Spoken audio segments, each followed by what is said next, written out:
Oke, Bismillah, Assalamualaikum warahmatullahi wabarakatuh.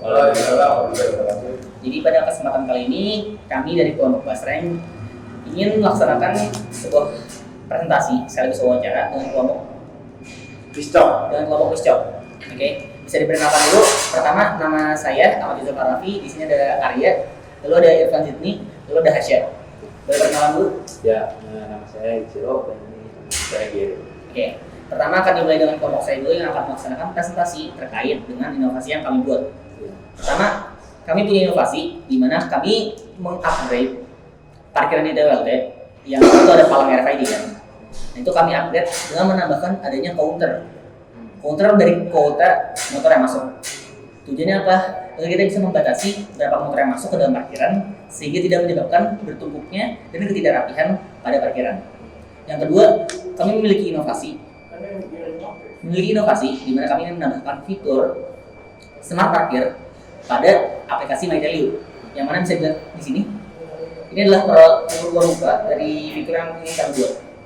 Pertama kita masuk ke aplikasi MyTelu, lalu pencet lainnya. Nah di sini kita menambahkan fitur smart parkir di paling bawah. Nah di sini kita mendapatkan sebuah peta dari parkiran yang ada di Telkom.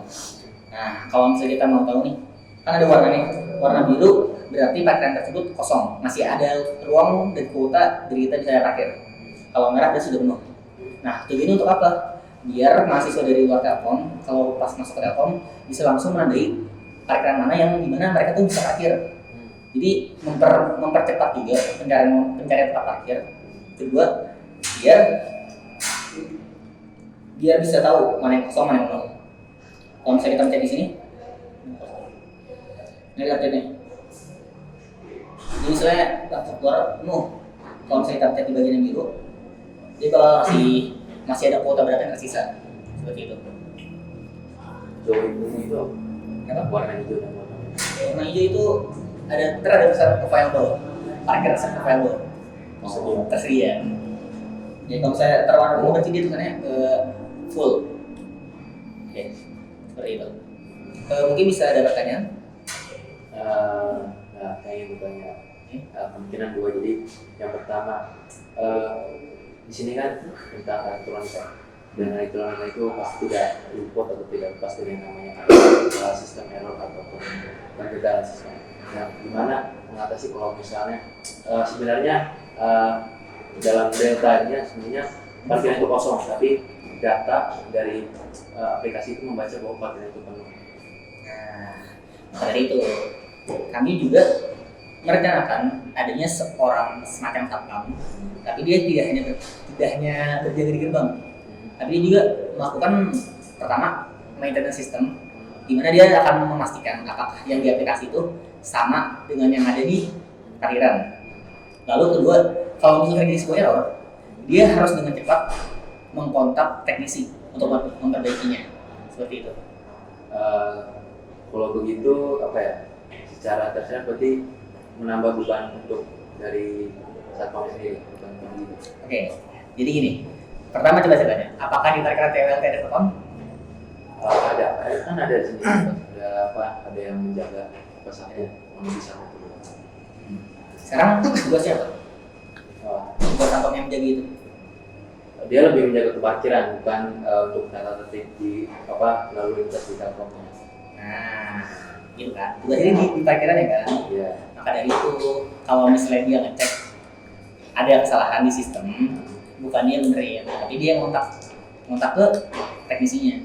Ya, tapi maksudku itu kan tadi dibilang dia harus maintenance, maksudnya mengawasi kan.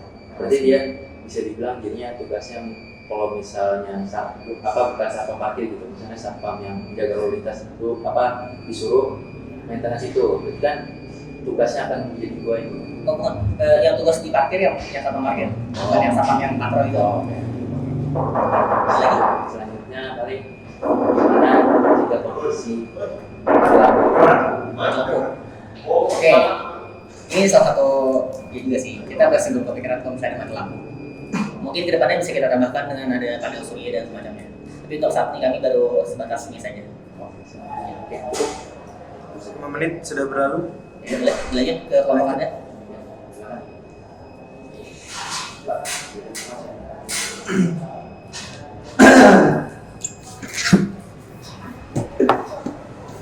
Sekarang kita dari kelompok akan mempresentasikan sebuah proyek kita, yaitu jemuran otomatis.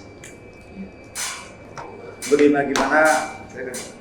Ya, jadi pada dasarnya itu kita tuh pengen upgrade lah jemuran yang ada di asrama ini. Kenapa? Yang pertama kan biasanya para mahasiswa itu kalau misalnya jemur terkadang lupa untuk mengangkat jemuran, sehingga mungkin ketika hujan tiba-tiba tiba-tiba hujan, jemuran yang seharusnya sudah bisa diangkat dan sudah bisa dikeringkan lalu bisa dipakai itu menjadi basah kembali atau harus dicuci kembali ataupun misalnya jatuh atau bagaimana. Nah, jadi solusinya itu kami ingin membuat sebuah jemuran otomatis yang dapat mengatasi lah masalah-masalah tersebut.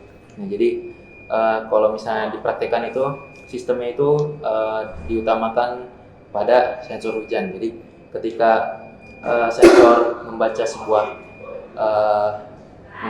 nilai atau ada ketika tetesan air itu nanti maka jemuran akan ditarik kembali, sehingga jemuran yang sedang dijemur atau ada baju yang sedang dijemur, maka jemuran itu akan menarik baju-baju tersebut. Nah, kalau misalnya Contohnya seperti ini. ya, Jadi kalau ada hujan, sensornya kita nggak belum detail. Ya, belum detail. Tapi nanti akan di sini sudah ada. Ntar kalau ada hujan, sensornya akan untuk ini.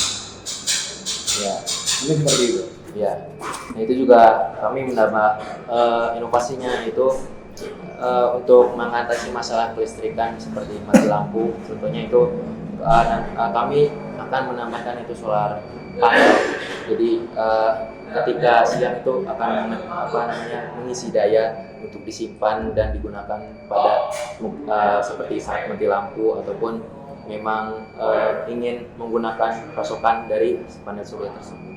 Kurang lebih seperti itu. Apakah ada yang ingin ditanyakan? Pertama saya mau bertanya soal desainnya. Ini Ya. kalau boleh tahu, apakah sudah terbayang nanti baju itu kalau dijemur dalam posisi apa? Maksudnya? Misalkan kita kan begini ya. Bukan. Ini? Itu untuk jemuran ini itu apakah berspesifikasi untuk digantung langsung, baju langsung ke tiang, atau harus pakai hanger? Sebenarnya tergantung penggunanya mau pakai hanger atau enggak, sebenarnya bisa mau antara pakai ataupun tidak. Sebenarnya itu tidak masalah, bisa fleksibel. Kalau misalnya pakai hanger nih, misalnya nih kita pakai hanger kan berarti karena tiangnya di sini hangernya bakal nyambing ya. Kalau misalnya ketika hujan nih, posisi kan ada dua kaos yang lagi digantung gini, terus dilipat, apakah nggak akan jatuh? Oh, itu enggak. Itu nanti sebenarnya di bagian batang sininya itu nanti kayak ada pembatasnya untuk masing-masing gantungan gitu. Jadi itu nanti sekatnya itu akan menghindari gantungan yang saling bertabrakan.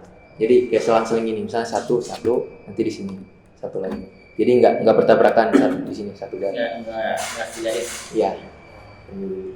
Ada lagi? Sama ini berarti ini kan otomatis ya? Iya. Berarti kan otomatis dia memakai dinamo lah. Iya. Nah kalau misalnya nanti ada problem itu kita sebagai pengguna bisa nyelesain sendiri apa harus manggil teknisi? Kalau itu sendiri, jadi sebenarnya ada dua tahap yang mungkin. Kalau misalnya memang sebuah problem yang tidak begitu tidak begitu sulit lah, atau masih bisa diinin sama mahasiswa sendiri, mungkin mahasiswa yang akan mencoba memperbaiki. Kalau memang tidak bisa dan masih ada kendala, yaitu mungkin nanti akan memanggil teknisi. Ada lagi? Cukup? Oke. Nah, cukup sekian dari kelompok kami. Terima kasih. Oke, terima kasih atas kegiatan wawancara kami. Oke, sebagai penutup, Ya. nah kami alhamdulillah. Alhamdulillahirabbil alamin. Buat doa kafaratul majlis. Subhanallah wa bihamdihi asyhadu an la ilaha illa anta astaghfiruka wa atubu ilaik. Assalamualaikum warahmatullahi wabarakatuh. Waalaikumsalam warahmatullahi wabarakatuh.